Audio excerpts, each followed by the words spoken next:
Smiles and satisfaction from victims as they exited the Manhattan courthouse where Bernie Madoff had just received the maximum sentence for his crimes. Madoff's lawyer had asked for a lighter sentence of 12 years in hopes that the 71-year-old may have seen the light of day before his death. But Judge Denny Chin was not sympathetic.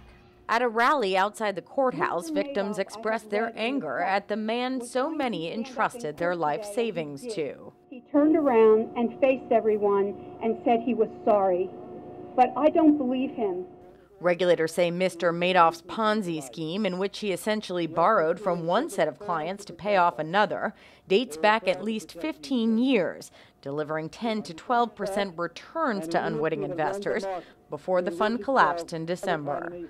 While the Securities and Exchange Commission, the government agency meant to protect consumers from this type of fraud, was warned about Madoff several times, they never investigated him. This whole thing would be different if it wasn't for the SEC and their total and complete lack of competence in this issue.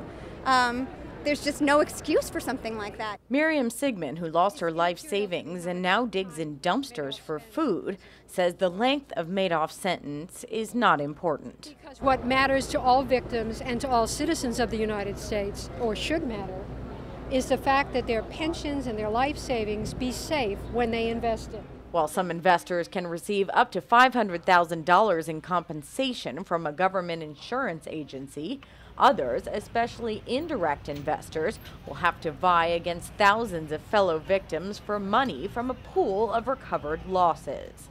Currently, that pool contains just over $1 billion, not enough to satisfy the angry victims. While the fate of Bernie Madoff is sealed, the future of his thousands of victims remains in question as they try to settle their claims and recoup the money they lost in his account. Paige Kollock, Channel News Asia at the Manhattan Courthouse, New York.